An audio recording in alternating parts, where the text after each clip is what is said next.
really happy to see so many people show up tonight so that we can hear your stories, and we'll take some time to tell you about the foundation, how we function, what our goals are, and a little bit about what happened this last year. But the focus tonight is on hearing your story, so I'm really looking forward to that.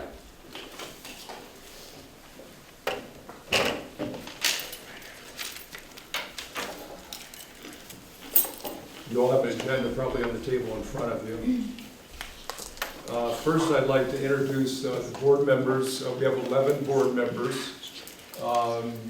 Ann Ash, Vince Blagan, Kathy Rigdon, Cindy McGlynn, Dan Kruger, John Lewis, Kent Knutson, Jerry Grant, Lisa Fernan, Chris Kowalski, and myself.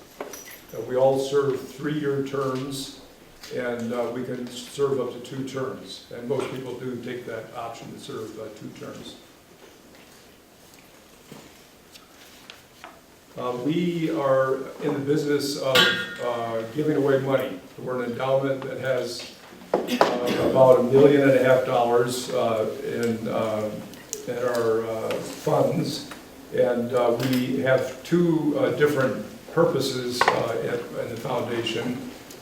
One is to give money for scholarships, and that is about 2/3 of our endowment is dedicated to doing that. And about 1/3 of our endowment goes toward grants to community organizations like yours. And each year, we are, by our bylaws, we are required to give out 5% of the money in those funds. And these are some of the purposes which you'll recognize, I'm sure, from the groups that you belong to, some of the purposes you see up on that list right there.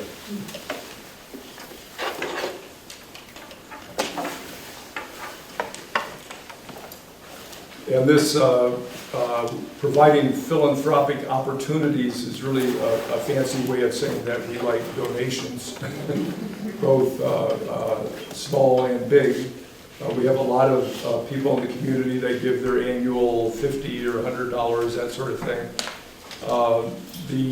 We do have some large donations occasionally, and the 2 biggest were the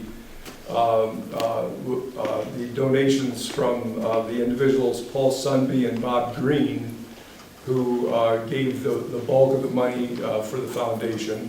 Paul Sunby wanted his money to go toward scholarships and also the grant portion of what we do. And Bob Green wanted his money to go for scholarships in the agricultural area. Paul Sunby wanted it to go for environmental studies. So we like to get the message out about what we do, and to encourage people who may be thinking about possibly giving money in their wills, or even before that. If they have a significant amount of money and they have a purpose that they would like to see the money go for, we can tailor a special fund to meet that purpose. If there would be a scholarship idea or something else that people would like to see their money go toward, we can do that. So we like to get the word out, and this picture shows an idea that we're currently entertaining in New York City it's try a little humor here.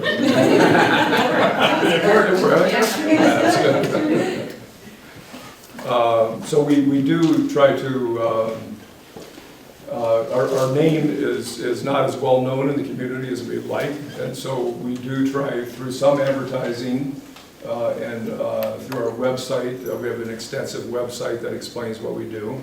Thrivent financial listing.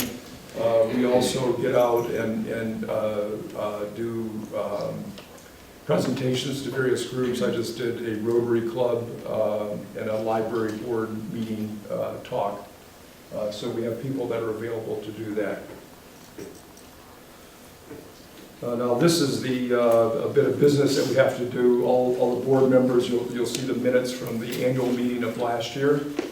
And we won't make everybody suffer through having to read through that, but this is a sort of a recap of the situation last year that looked back at 2017, just like today we're looking at 2018. So in 2017, we gave out $49,200 in grants and $45,500 in scholarships. So would somebody like to make a motion to approve those minutes? So move. Second? Second. All those in favor? Aye. Opposed? Okay, thank you. Now, Vince Blagan, our treasurer, is up to talk about the finances for 2018. Sure. What is it? It was 3 slides, you said? Yeah. Okay. The first slide here is the our total assets. So you can see how we've grown somewhat, but slightly sometimes subjected to market corrections, that sort of thing. 2015, see we were over 1.2 million. Grew up to 2017 over 1.6 million, and then we leveled off this year at about 2018 at about 1.6 million, and we're up over that now. We've grown further, so you can see it's a fairly significant amount, you know. And then, do you want to Next. Mm-hmm. Yeah, Sure, just call it out. and then income. Let's see, what was it again? If you see the blue. You can see how things can vary from year to year. The blue is contributions. We have years where all of a sudden we get large contributions for various reasons. And then investment, you can see we had 2 years where we're down a little bit, but 2 years where it was up significantly more. So again, in the long run, you can see, as with the previous slide, generally an upward trend. We have a partnership with Edward Jones that does all of our investing for us and does a very good job, very generally conservative, very safe investments. There's no wild market fluctuations that we've got. So this just again shows contributions and investment year by year. And then of course next year we'll just add on again for 2019. So, okay, if you want to go to the next one. Okay.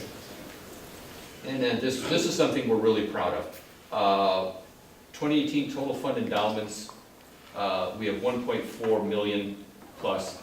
Our total expenses, and that is, what was it, like mailing, I know we just paid a bill, our web service. Tax preparation. Oh yeah, tax preparation. Website. Less than 1% is expenses, and I don't know if you look at any kind of charitable organization, what is it, the goal is always like if you're 5% or lower, that's considered very good.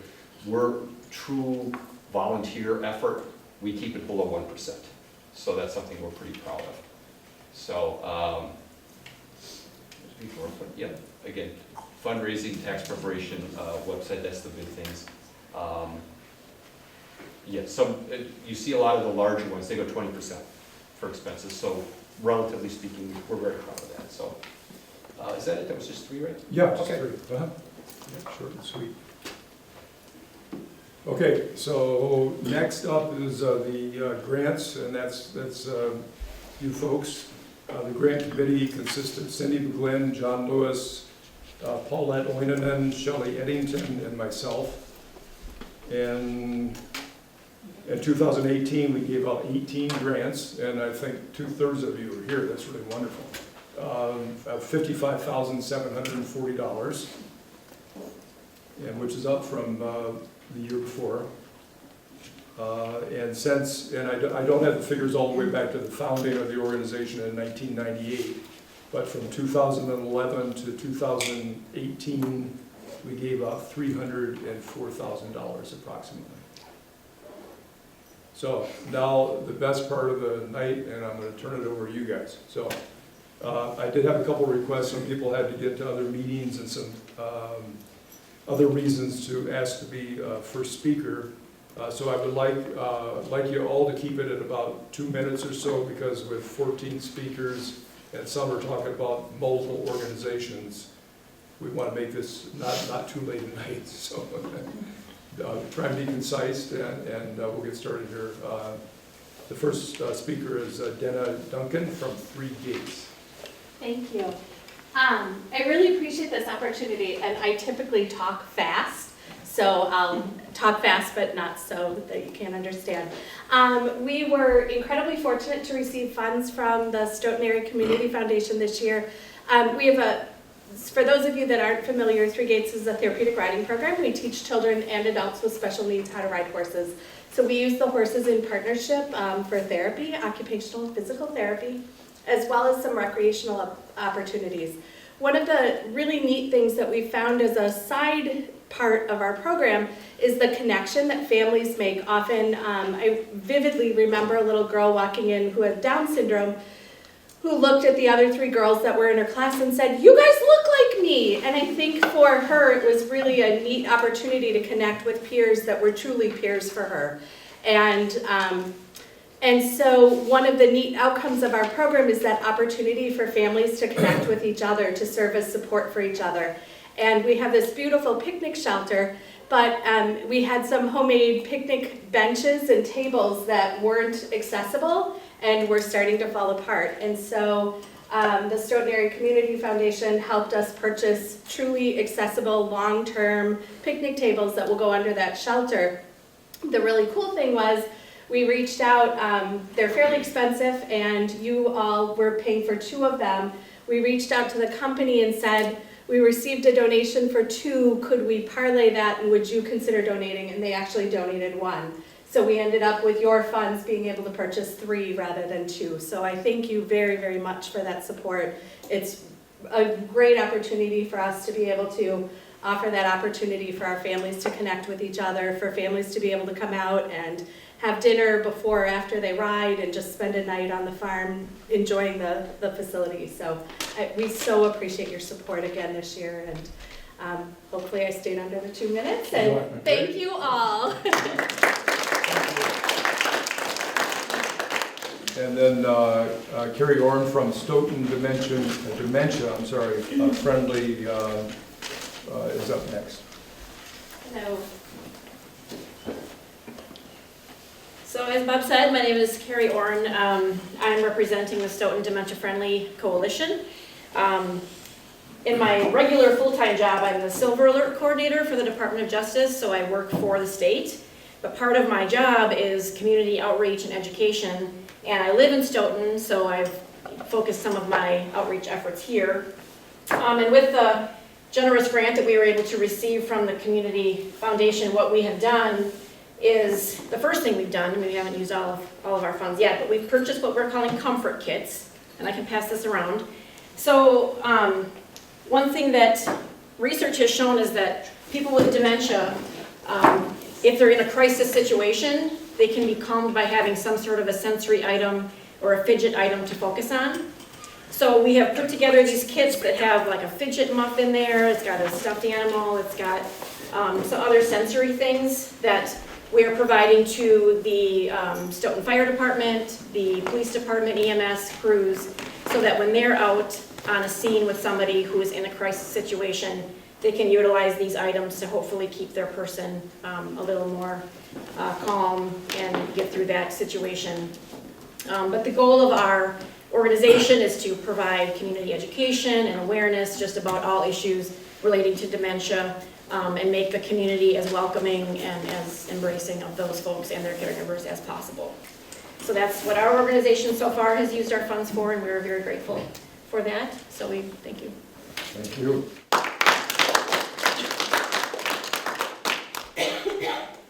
Okay, to the top of the list. Doris Burdick from St. Vincent de Paul. Good evening. I'm Vice President of St. Vincent de Paul, St. Anne Conference. Our president will be back at the end of the month. He's down south where it's warm. St. Vincent de Paul, St. Anne Conference is a 100% volunteer organization. We work totally in the Stoughton School District, and we accept calls from a variety of areas. It can be an individual calling St. Anne's. It can be somebody from Dane County Social Services. It can be somebody from START, from the police station. We get calls from a variety of sources.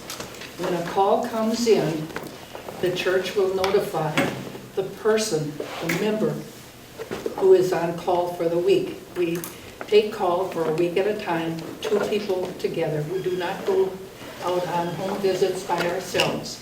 We go in groups of 2. And when they give a call, then we contact the person who is requesting assistance. Now, the assistance that they request can be also a variety of things. Probably highest on the list is assistance with rent and assistance with utility bills. And now that it's past April 15th, I'm sure we'll get a lot more of those because they start getting the notices that they're going to be shut off. And then they call, and St. Vincent's will go out, and whoever is on call, and see how much they owe, and if we can help them get their electricity turned back on. When we go out, we will assess the situation, see what the needs are. Sometimes they'll call for one thing, but they really have a whole host of things that they need. And we can provide a small amount of money.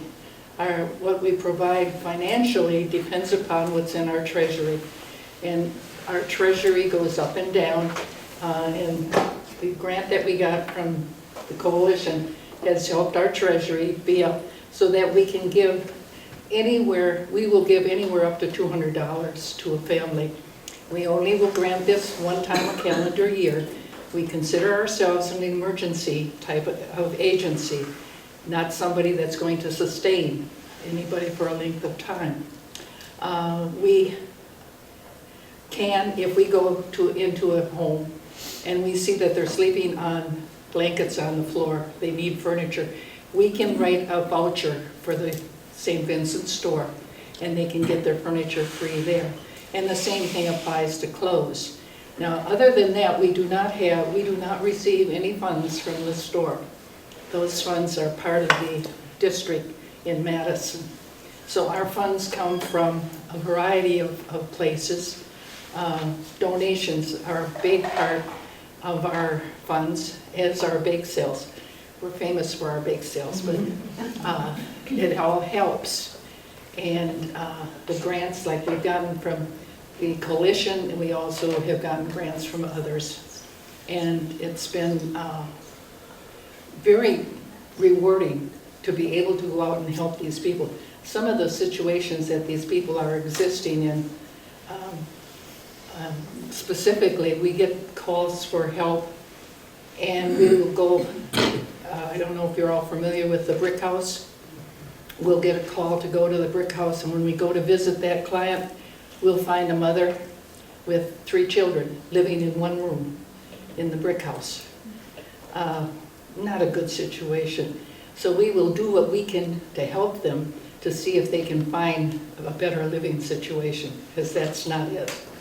Not with small children and such. But there's a variety of different things that we do. I'll take one more second. Any questions? I do. Is this something that occurs across the country with St. Vincent's?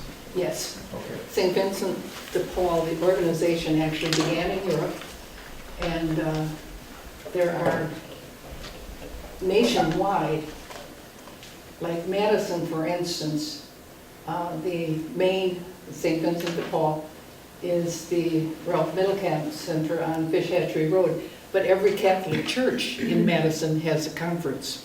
So there are people going out from every church in Madison, and that is true across the United States. Coming up in 2022, Madison will be hosting a regional meeting of all different St. Vincent de Paul organizations. So it's very much nationwide. Okay, thank you. Yes. Doris, do your people receive any type of training? They go out and see these people? When we first joined St. Vincent de Paul, the organization, we do attend a training session. Nothing terribly lengthy, but how to approach clients and how you should handle the various situations. Yes, we do. Okay, thank you. And we have approximate 20-some volunteer members at present. We're not a real small organization. And some of them have been there a long time. Yeah, well, you do wonderful work. Thank you for Thank you. telling us.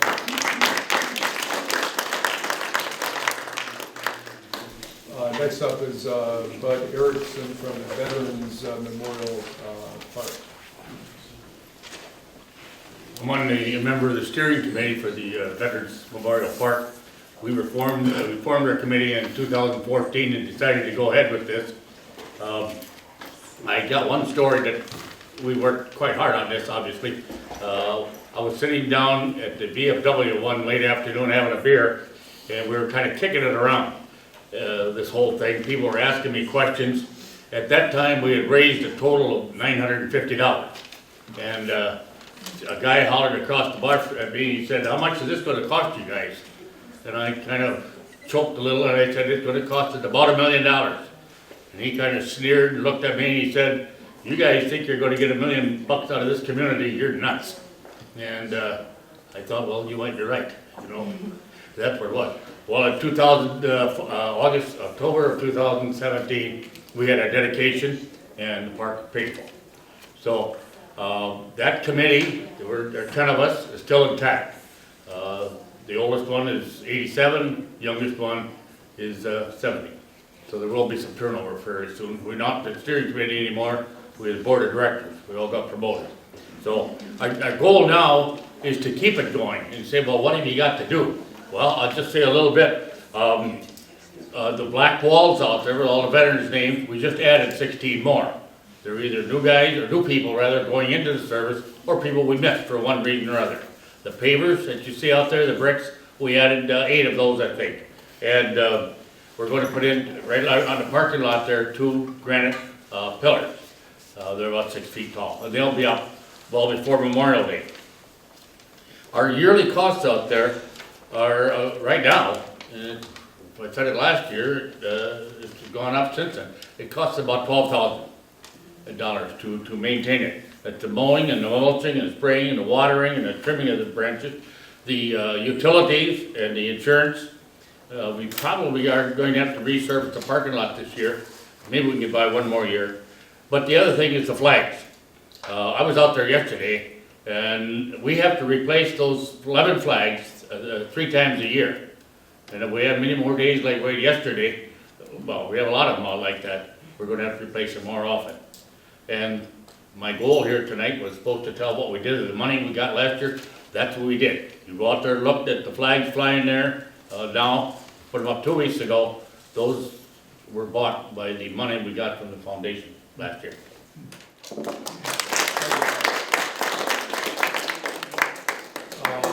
Richard Hoffman from RSVP and ATP. Okay, I'll start off with RSVP, and I'm not going to stand up. Can you all hear me? Okay, I coordinated the Stoughton RSVP driver escort program now for 9 years, and I came to the Stoughton Area Community Foundation in 2013 with a proposal for our Vets Helping Vets program, which was a brand new program that was undertaken by us through the help of the American Legion in Sun Prairie, who gave an initial grant. The whole program is a program that we would service veterans of any age and any family member within that veteran's family for cost-free rides to medical appointments, job applications, any personal requirement that that veteran has because of a problem that he's having with his relocation or with his care. When we started here in 2012, we had 2 drivers, and I was one of them. And our first grant from the Stoughton Area Community Foundation was $500, and that went a long way because we had not budgeted for this program within the Stoughton community. And the grant from the Sun Prairie VFW up there funded Sun Prairie and Northern Madison. But the idea caught on within the county, and especially here in Stoughton, knowing that, you know, we're pretty proud of our veterans, and I have been receiving phone calls for other RSVP rides from veterans. The problem with the RSVP program, which is separate, that I coordinate here in Stoughton, the RSVP program limits you to 60 years of age or older, and it does not cover family members. We will provide a person 60 years of age or older free transportation within the county if they live in the Stoughton Area School District for medical appointments and what we call medium important appointments. That locked out a veteran. Not all the veterans who need help within Stoughton with our service area were 60 years of age. So this was a key program. We got $500 from the Stoughton Area Community Foundation that first year, and it kick-started this. I've got some stats here that I can tell you. Last year, 2018, we did 317 veteran rides here in Stoughton. I have 5 drivers. If you divide that out, 5 working, they drive 5 days a week, 52 weeks a year. They're driving 4 out of 5 days a week with this program. We reimburse them the federal mileage rate. That's the only thing that they get back from us. They take care of the maintenance insurance on their own vehicles. We were reimbursed through basically 90% of our reimbursement comes from the Stoughton Area Community Foundation for our costs within Stoughton. Our costs were $6,000, and through fundraising and various other aspects, we're able to make up the difference between the Community Foundation awards us each year in what our total costs are. Very cost efficient, because the only other cost we have, I'm an unpaid volunteer. I coordinate the whole program 7 days a week. The only real cost we have is the insurance on our drivers if they carry excess insurance, if their insurance doesn't cover the total cost of an accident with someone riding with them, our excess insurance kicks in. Then we also have to cover our drivers for what are called chauffeur duties. They're chauffeuring people, and in the event there's a mishap with the driver and the rider, the insurance takes that over, but those are our only costs. The other thing that, most of these veterans are transported to the VA hospital in Madison. Now, for a number of years, the VA hospital has, and still has today, what's called a transportation pool. The Veterans Department buys 9 13-people vans. And those vans are then sectioned out in Dane County. They go down as far as Evansville, they go down as far as Edgerton, over towards Cambridge, beyond Sun Prairie. And that program worked for a while until the Gulf War veterans came back, and all of a sudden Dane County doubled their population of veterans within the area. And they still have 9 vans, but they can't cover all the people. What happens is you have to be at your point of pickup in your town. If you live in Edgerton, you have to be on the corner of Main and 51, what used to be 51, at 7:15 in the morning, even if your appointment's at 4:30 in the afternoon at the VA. When you get picked up at the VA and you brought back, you get home at 7:30, 8 o'clock at night if you're the last one on the van. They approached us for help. They said, is there anything you can do? I said, well, we have this Helping Veterans program, but we're limited with our resources and the number of drivers we have.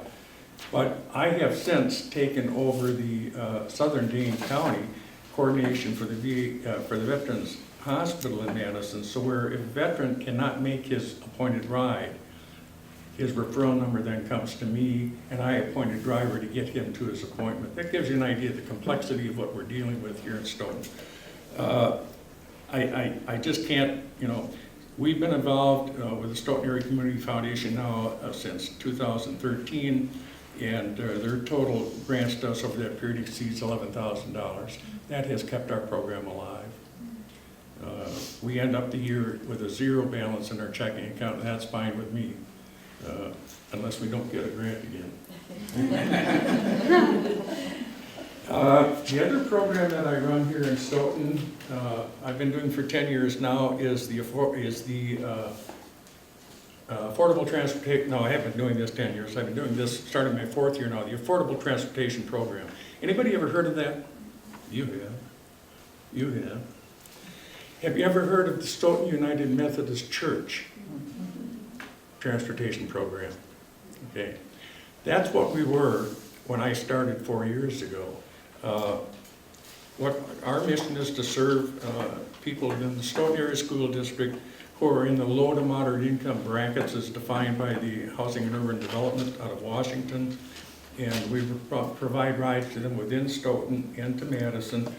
These rides normally are the type of ride that they have to go see an attorney for a family problem, or they have to go to a mental health session in Madison, they have to go to probation court, they have to see a judge.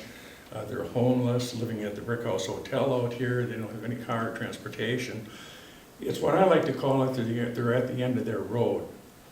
And until we step forward with, prior to changing to the Affordable Transportation Program, which we did within the last year, we've made some changes. We're no longer affiliated with United Methodist Church. We formed our own 501c3 corporation. The name of the corporation is the Affordable Transportation. Part of the reason we did that was I receive about 60 phone calls a week for service in this.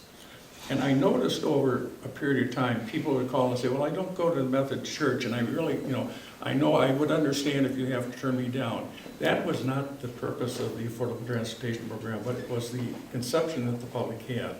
We had to get rid of that. There was no problem with the United Methodist Church. We had to change our image. We've just done that. The other thing is that last year, we redefined our purpose. We used to limit the rides to very specific destinations. In other words, you could call me and say, I have to go to Dane County Courthouse. What do you have to go there for? Well, my brother needs me to go with him to be a witness. Doesn't fit, that just didn't cut it, because I probably have somebody has to go to see an attorney to stay out of jail, and that person, I've got to take care of that person's right first and put the other request on hold.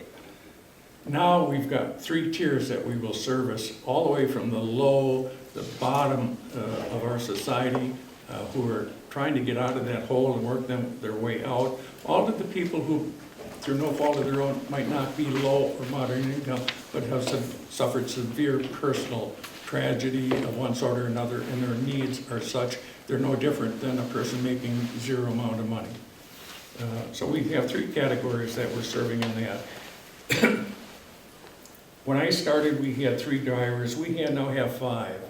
I'm very proud to say this, that my drivers, both with the RSVP program, the Affordable Transportation Program, and it's no coincidence, all of my drivers in the Affordable Transportation Program are also my RSVP drivers, with the exception of one. And all of my RSVP drivers have been with me 5 years or more. That's amazing. The turnover rate in this type of service industry is 18 months for a driver to stay on this type of a job. Stoughton's really unique. I don't have to tell any of you that. I'm working for 7 drivers before the end of this year. I don't count myself as a driver, but I drive at least once a week, if not 4 times a month, where I have to fill in for a driver calls me at the last minute and says, I can't get out of bed, I'm so sick this morning, I have to pick Mabel up at 3 o'clock this afternoon. Well, I feel so sorry for Mabel, just because he's sick, she still has her appointment. So I will fill in. I tell my drivers not to rely on me all the time. And they don't get golf days, they don't get vacation days with me. I run a pretty tight ship, and they appreciate it. They know what the rules are. Their first cause of concern is that these people are to be treated like anybody else. Their main mission is to give them comfort and assistance to and from their immediate appointment. And that's what their real need is. That's the only thing that they care about at the time. Richard, I hate to interrupt, Richard, but we have so many speakers, I'd like to kind of have you wrap up here. I'm wrapping up right now. Okay, I knew it would go on, but you're getting 2 for the price of 1 here. 2 programs. Finally, And I'd just like to say that within Stoughton, these are some of the statistics from last year. The city food pantry, we transported 61 families to the city food pantry for the year. 102 to the United Methodist food pantry, so that's 163 families that were served. That's 365, that's one every 3 days goes to the food pantry. Madison rides 86. Other rides 42.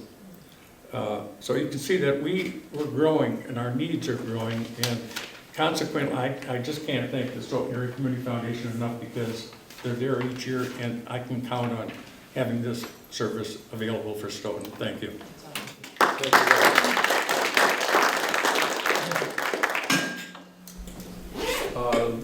Lissa Henson, I hope I pronounced that correctly, You did beautifully. Okay. Thank you so much. from Kegonsa Elementary. Yes. So my name is Lissa Benson, and I'm the kindergarten through 5th grade elementary music teacher over at Kegonsa Elementary School. We have a wonderful music program there, and I'm so glad that throughout the past years we've had access to musical instruments for our students. However, most of those instruments were purchased decades ago and have certainly had a lot of strong use from our students across the years. And in addition, those instruments were crafted at a time when less was known about the needs of the elementary students specifically, and the needs of our students have also changed through inclusion and having all kinds of varieties of students and abilities in our classrooms. And so we really needed to look at some new options for instrumentation for Kegonsa.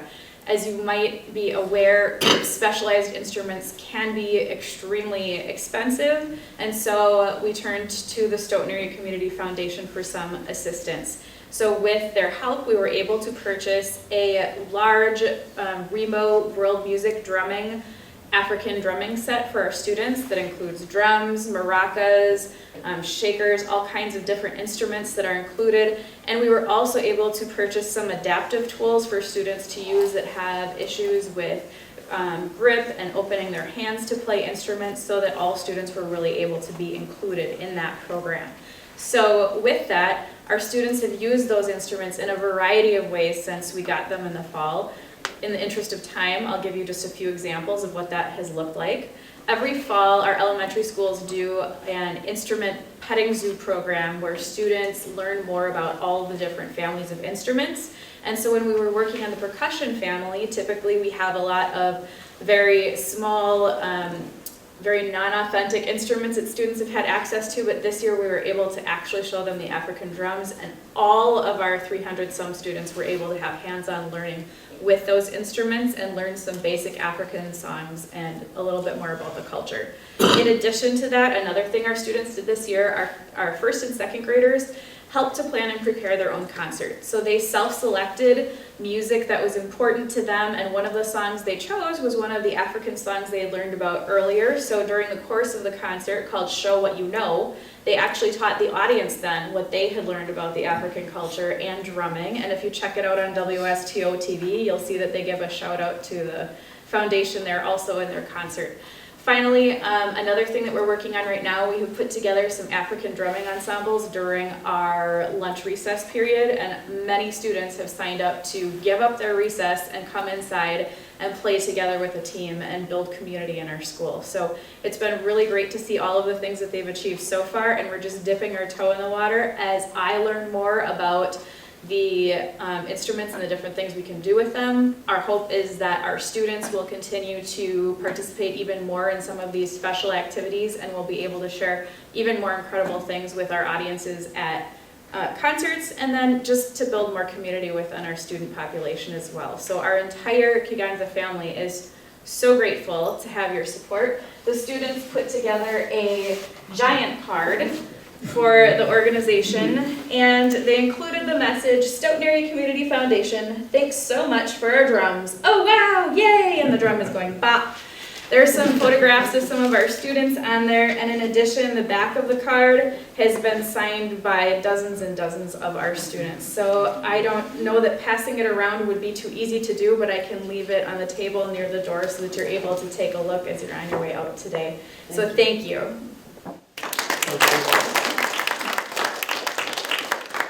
King Whedon is here to talk about two things: host a family, it's your day, and just so stories. Thank you, Bob. Thank you so much to the foundation, and gosh, I feel honored to be part of such wonderful projects that I've been hearing about tonight. I guess I had no idea that such wonderful stuff was happening here in Stoughton. So the first project that I'd like to talk about is Just So Stories.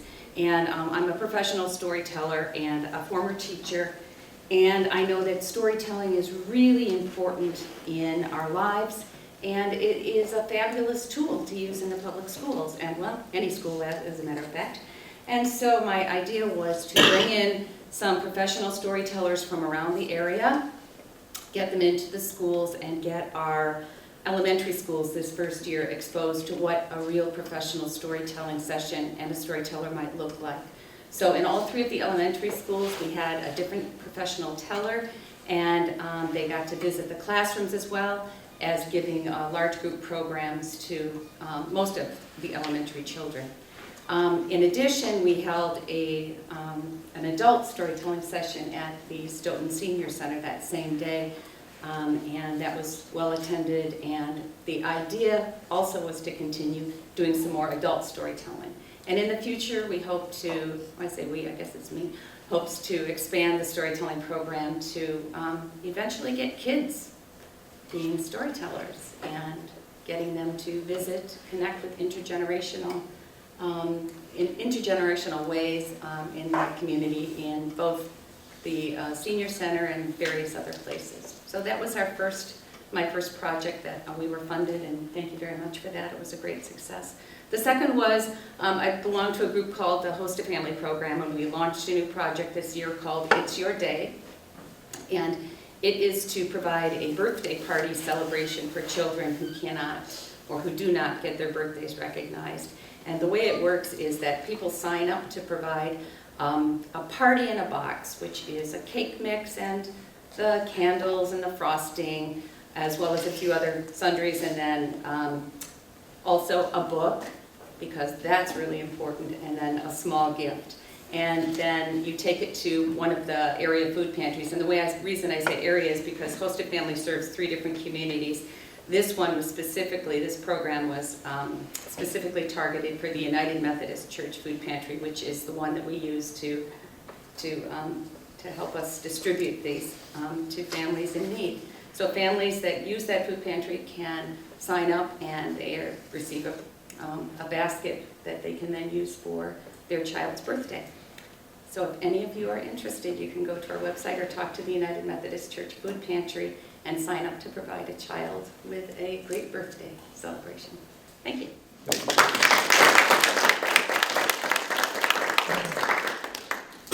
Next up, Teresa Hermanson from the Stoughton Area School District. Sit back in the corner. Hi, my name's Teresa Hermanson, and I am one of 3 of Stoughton Area School District social workers. As the needs of our families rise, so do the number of social workers you have helping serve them in the school district. And as school social workers, our main job is to help eliminate barriers to students, and we include families in their ability to find success not only in school but in life. And the very generous grant that the social workers receive from the Stoughton Area Community Foundation goes a long way to help us kind of level that playing field and give some opportunities to students who couldn't afford to have some things that a lot of kids just take for granted. We get that money, and it is put into an account that is only accessible by the 3 social workers, and so we have the ability to decide how and when we are going to access that for students. Some examples of what we use it for, we tend to spend a lot of our time working with more the at-risk families. They're more transient, they're homeless, they're living in poverty. So simple things like a birth certificate, they oftentimes lose and can't afford to replace it. I tend to see more of that at the high school, where we're trying to get our students on that path to being able to get a job, and so just having that piece of paper is huge for them to be able to make that step. Other examples that we use that money for is maybe paying for a fee for something extracurricular that the family wouldn't be able to afford. We learned that students just weren't even signing up to do certain things because they couldn't afford. So we try to help give them those opportunities. So maybe a participation fee, maybe spikes so they can run on the track team. Gym clothes. Kids are failing gym because they can't afford to have the right clothes and shoes. Those are the types of very simple things that we can do to eliminate some of those barriers. Emergency transportation is something that we tend to use that, and that can look like buying a bike for a student, a bike and a helmet and a lock so that they can get to and from school on their own. It may be a cab ride for a mom and a student to get to a doctor appointment, or a family to get them to school when it's 10 degrees below zero and the family doesn't have transportation. Or it could be a gas card that can help get them to a job interview or get kids to school. Lots of different, I mean, these are just kind of some more routine examples, but I would say we are asked, we get referrals from teachers, kids directly, community members alerting us to needs, but the majority of the money really is going just to meet basic needs. Emergency food, usually a Friday afternoon we get a call from a teacher saying so-and-so says they have no food, or they're being evicted and they're going to be in their van and they need some food for the weekend. We'll get bags of groceries to get them through until they can get to the food pantry and resources that are more sustainable. And it also is these funds, it's a great opportunity for us to build rapport and be able to connect with these families. Here, we've got this for you, and let us help you get connected to other resources that can help kind of get you back on your feet. Clothing, we buy boots, and we do get some things donated, but you never have the right size boot for the right kid who's in your doorway. So we run to Walmart on a very regular basis for just clothes. And we have, I think I wrote 56 students right now in the district who are identified homeless.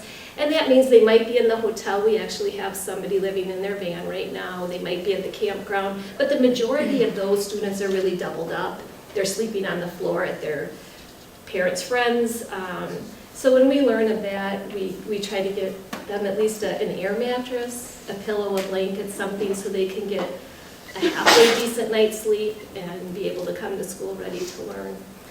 So I'm here on behalf of the school district, on behalf of the social workers, but really on behalf of our families who are at risk and in need. And your grant goes a long way. Thank you.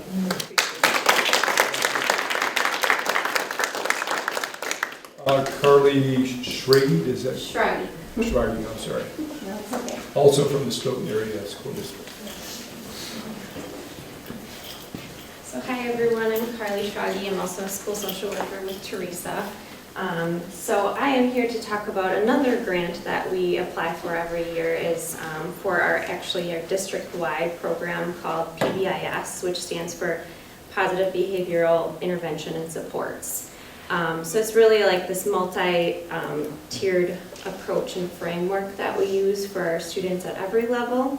And it's really to support social, emotional, and behavioral needs. So we get the money donated to our buildings, and then it is actually broken up into our buildings based on enrollment, so student population. And every building has a PBIS team, and they work with their building principals to decide, how best to use the money and how to support our students. So some examples that we use that money for is a lot of them go to like student incentives, student assemblies and programming and events that we have at school. And a lot of it is really to create like more positive environment for our students and also a safe environment for our students. And the whole program is really kind of rewarding some of the positive behavior we're seeing. Not only like, following expectations in the classroom, but also like seeing a student in the hallway doing something really great for another student. So really kind of promoting that positive behavior and hopefully promoting a more positive environment for our students. So it really varies at each level how we use that, but it goes a really long way on the overall environment in our school buildings and the morale with our teachers and our staff, and hopefully keeping it a positive environment for our students. So we're very thankful to get this grant money, and it helps out our schools a lot. So thank you.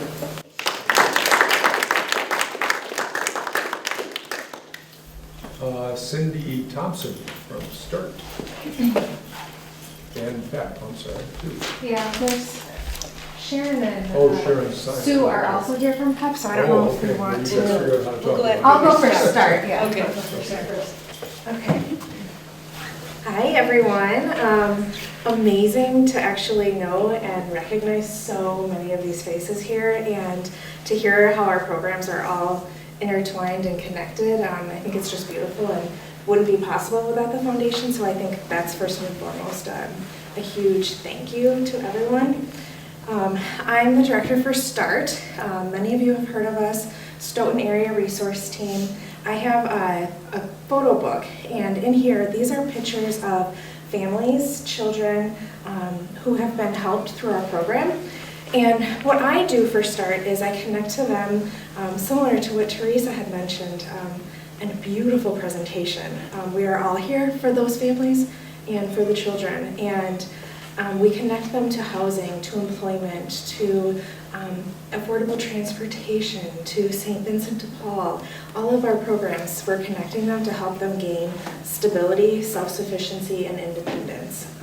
So in this are their clients who have held signs explaining what START means to them or what START has provided to them. So I'll pass this around. There's a few just photos of them in general, but then there's also the signs and a few thank you cards.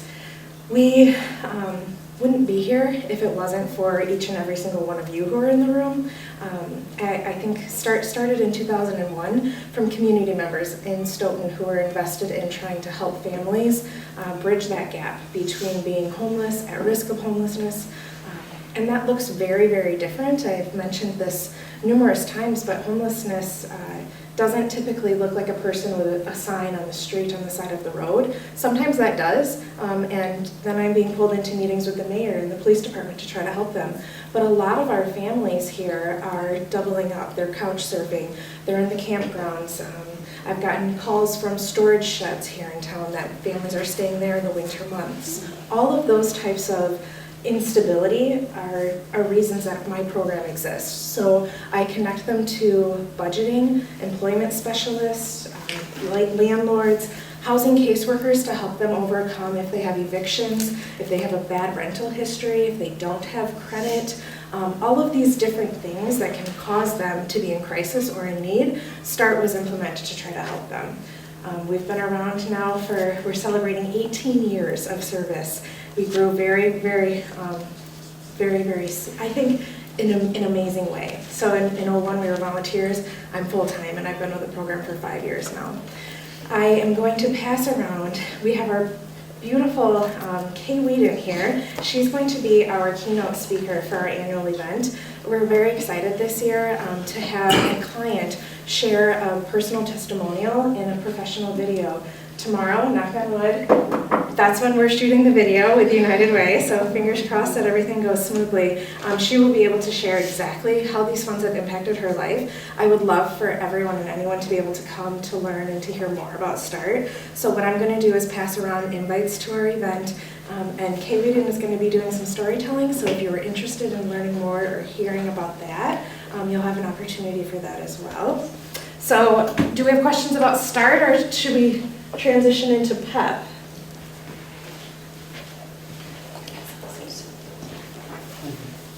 I think we're ready to go into PEP. Yeah. Yeah.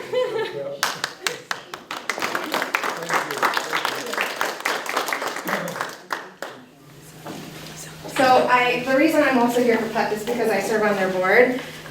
And Sharon Mason-Boersman is our board president, and then Sue Foley is also on our board. So we've got a trio here of our team. Yeah. Do you want to go first, or do you want me? Whatever you like. Okay.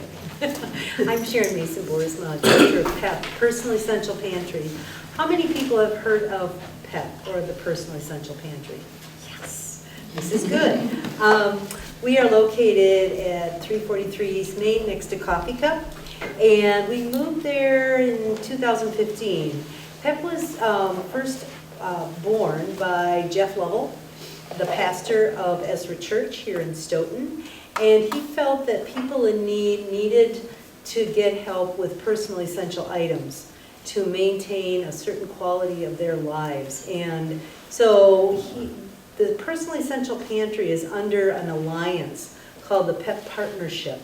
There are about 6 PEP Personal Essential Pantries in Dane County and one in Watertown. We are one of those 6 in Dane County. And what we do is we serve people in need who need help with deodorant, toilet paper, laundry detergent, dishwashing soap, toothbrushes, toothpaste, personal essential items that could really help and enhance their quality of life. And so we have this at this site, and we are open the first and the third Thursday of every month between 1 to 5 p.m. We are run out of all volunteers. So if you would like to volunteer at PEP, we would be open to that. We have somebody who is positioned on the computer, and we also have somebody and maybe 2 people who are positioned back in the stock room where our groceries and these personal items are located. We are very blessed by the Stoughton Area Community Foundation to help us with our operation and activities of this organization. Our budget is such where we are able to probably use about $500 a month for these personal essential items to give to 20 to 30 customers each month. And again, they come in, people in need. Food Share does not buy these items at all. Many of our customers are on Food Share, but that just buys food. So that's why this is important for families and for individuals. And people say to us, well, they can get this stuff at a food pantry. Sometimes you can get a roll of toilet paper, sometimes you can get deodorant, but it's not always guaranteed. We have our stuff guaranteed, so they can do this. So we are very grateful for the Stoughton Area Community Foundation, and we're also able, and we're so excited about this, the 1st of May, we are going to start a voucher program. Similar to the City Food Pantry's voucher program. So they give out vouchers, I think it's every 30 days to people in need, and I think their voucher is $15. And it just supplements what they get at the food pantry. We're going to do the same, except our vouchers are going to be $10 every 30 days to our customers. And they get to use it at Pick and Save, and they can supplement what they would need for personal essential items that they say they need more toilet paper between that 30-day period when they can go back to us. Or they're allergic to our laundry soap that we give them. And people are sensitive and have allergies. So they can spend that $10 at the Pick and Save store, and we're going to start this program at the 1st of May. So we've been able to kind of spread out a little bit to look at people's needs, and also to look, we collaborated with the school in the last year, and we also will supplement the school social workers and their schools that they identify with also giving them some personal essential items to give homeless families or people in need at the school. So, any questions? And I'm sorry. You did great. I just kind of rattled it off. I'm sorry. That's perfect. Do you guys want to add anything? I apologize. Okay. Well, question, so maybe you want to just say, how many people do you see every Thursday?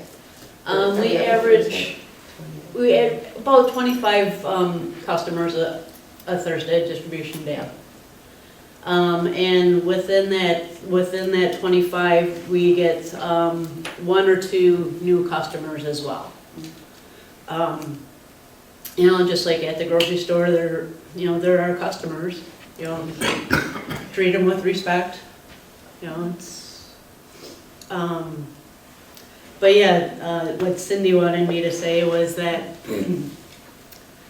I got involved with PEP about 3 years ago now, through my Girl Scouts. They were looking for their Silver Award project, and we came across Sharon and PEP, and they did the marketing and advertising for PEP, so to get more word out for families that need the products and things. So, and the girls did a great job. Fabulous job, fabulous job. Actually, Sharon has one of the products that they made, the calendar, Yes. this I the don't think pocket it's back calendar that we'll put in the back there. And what they did is that it highlights each distribution day so that the customers can put it in their pocket. It has our information on it. And if they need help in between, they can call or email and, try and service them in that aspect as well. But that was one of the things that the girls did. They also went around the city and just hung up flyers on a regular basis so that people knew that we were available, for them. It's, a lot of times you don't think about toilet paper. It's in the cupboard. Other questions at all? That's a good one. I'll leave these calendars and our PEP brochure on the table there, so, and take some, feel free.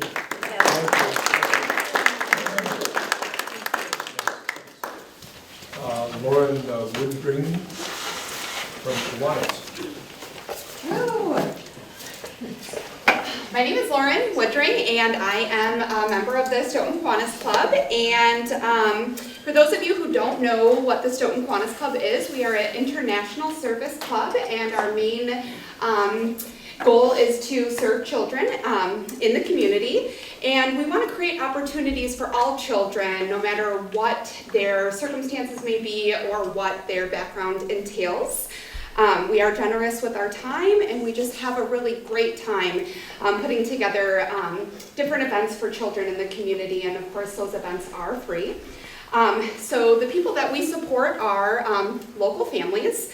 We also support the High School Key Club. They are a member of the Kiwanis Club, just at the high school level. And then we also support the Stoughton Action Club, which is one of the only service clubs for adults with disabilities, where they can learn leadership skills and just get involved in various service projects in the community.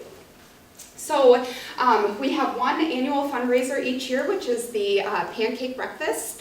And so in addition to that, we really depend on the grant from the Stoughton Area Community Foundation. Those monies that we receive from the grant go towards the different events that we host. And so some of those are the annual Victorian holiday, Santa's workshop, the annual Easter egg hunt, which just happened this past Saturday, the disc golf tournament, kite day, and then new last year we did fun with cooking with the kids with the Stoughton Hospital, which went really well. And so we're just very grateful for the support from the community and from the Stoughton Area Community Foundation to help us to offer these free events for children of all ages here in Stoughton. So thank you.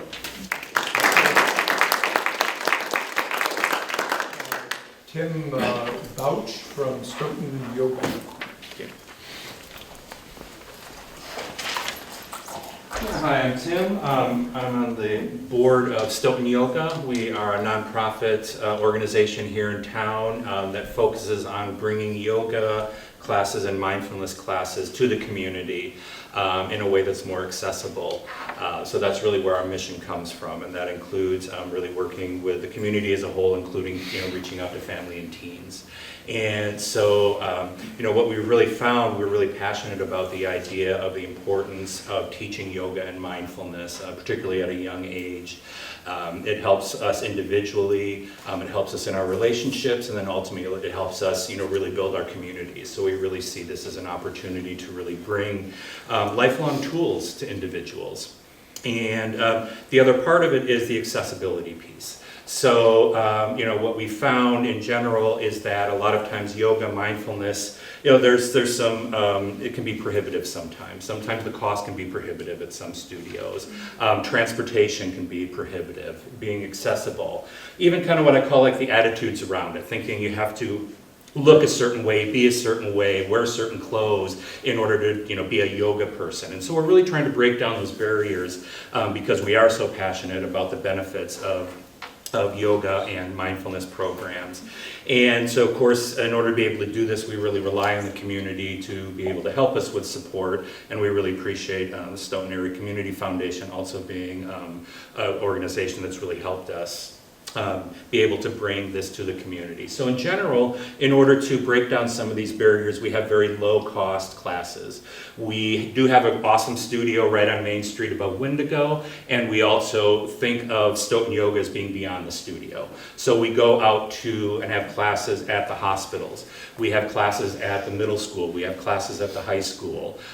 We've had classes at the library. We have free classes in the park in the summer. So we're really trying to break down some of these barriers. The financial breaking it down with a lot of our classes are pay what you can. So it breaks that down. By bringing yoga out into the community, it allows us to break down those barriers of transportation and accessibility. And by being a member of the community and being visible, we're hoping that it also shows people that, we're all yoga people. You don't have to look a certain way, wear a certain clothes in order to be able to benefit from the strength of yoga and mindfulness. And so we do a lot of different things, and one place that Stoughton Area Community Foundation was really helpful this year was in a grant that we got for our Yoga for Teens and Yoga Mat program. So we really feel, again, it's important to reach out to teens. There's a lot of research out there about how, yoga and mindfulness really helps with school retention. It really helps with being productive in class. It helps, again, with relationships. It helps with bringing down some of those other risky behaviors that teens will tend to get into. So we've offered yoga for teens in the past, and we've had a little bit of success. And so we decided to try something different, and we really needed the support of Stoughton Area Community Foundation to help us with this. We decided to do a yoga mat program. So what we did is we had a 5-week program once a week after school for the kids, and it was either free or a nominal charge if the family can afford to pay anything. If they can't, that was completely fine. And when the kids made a commitment to engaging in the yoga class, at the end of the 5 weeks, they were able to keep the yoga mat that they used during the class, with the idea that, let's take the skills, let's take what they've learned in this particular program and be able to take it home, be able to take it out in the community and continue to practice and continue to work on their yoga. And it worked out really, really well. Our classes have been filling up for teens, and for any of you that know teens, I happen to live with one, so I know them pretty well. Getting kids to commit, to something for 5 weeks is pretty amazing. And everyone committed, everyone went through the 5 weeks for the ones we've done. They've gotten their mats, and so we just really found it's been very, very exciting program for us, and we would not have been able to do it without the Stoughton Area Community Foundation. So we thank you for your support with that. So, thank you.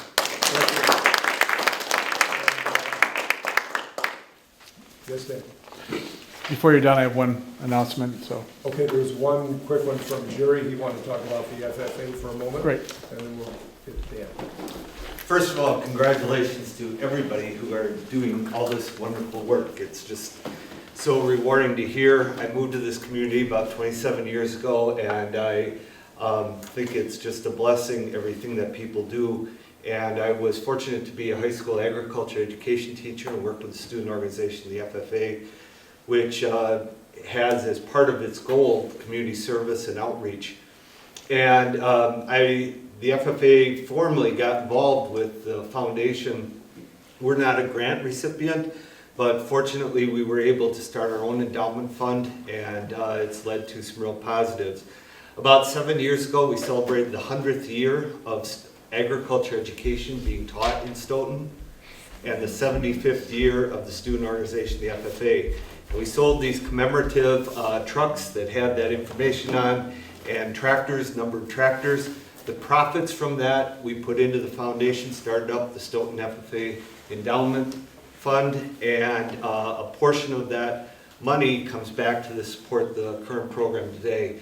And we were also very fortunate to have somebody by the name of Bob Green put it in his financial planning to make a really large donation that wouldn't have happened without the foundation and their scholarship money that's coming back to kids for that, as well as a certain percent, again, goes back to the program to help young people develop their leadership skills, cooperation skills, community service skills, being better parents, being better sisters and brothers.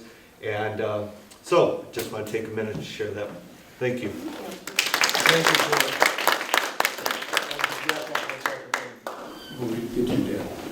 I just want to say I'm really in awe of all the work that you people do.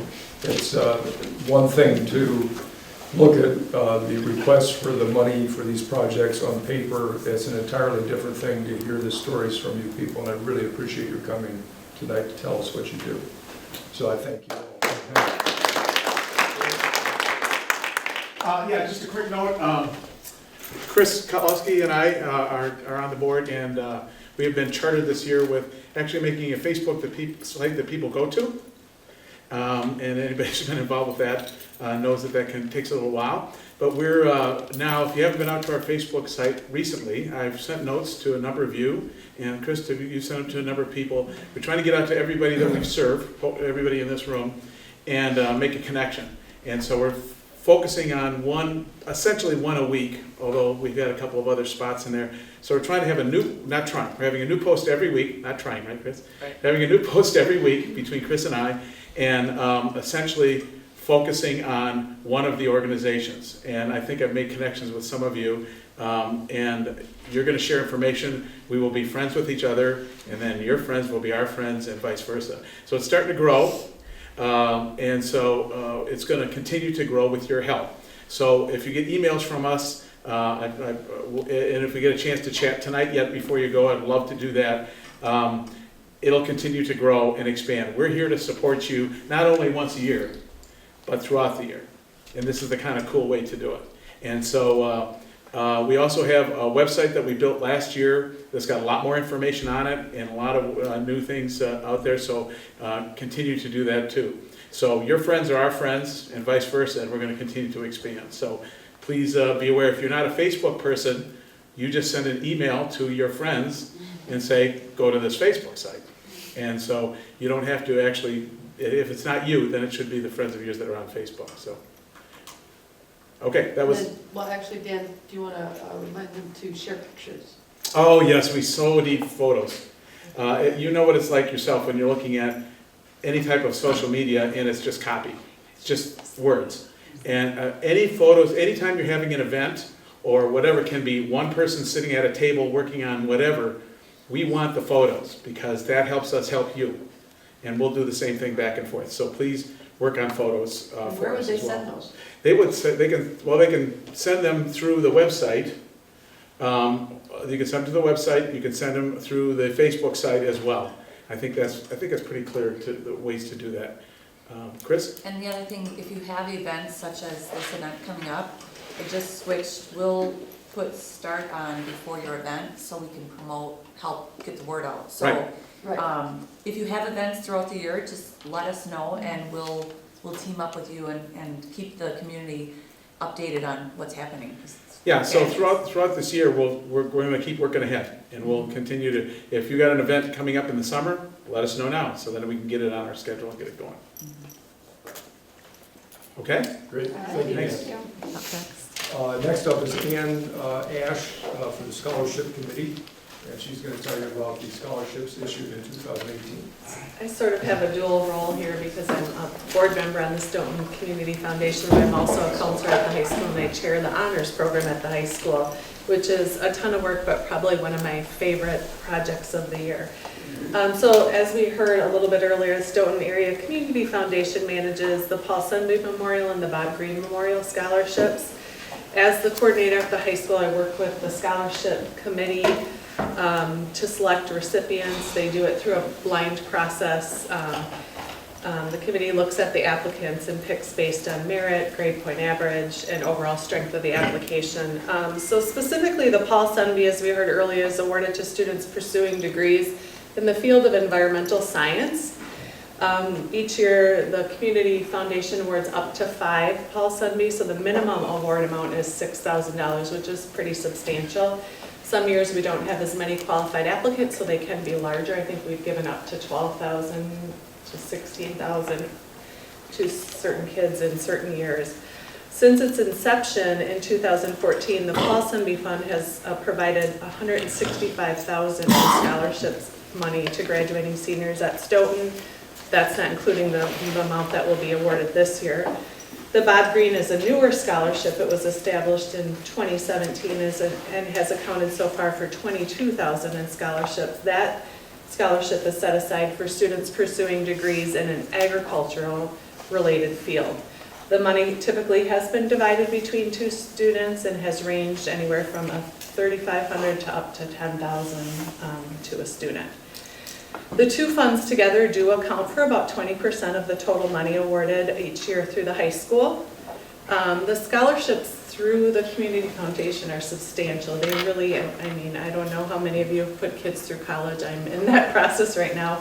It's daunting, and so the funds really make a dent. They're nice size scholarships.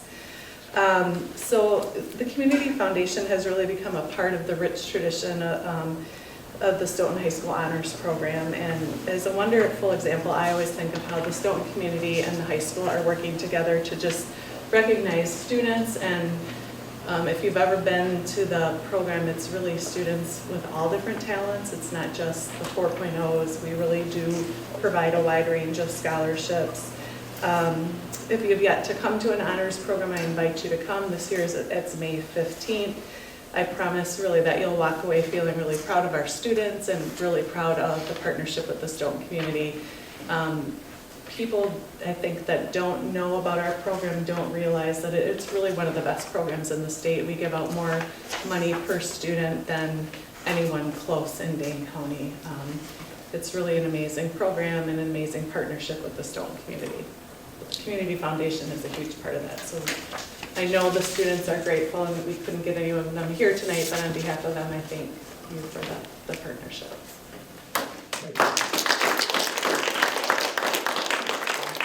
A couple more items here, we'll wrap it up.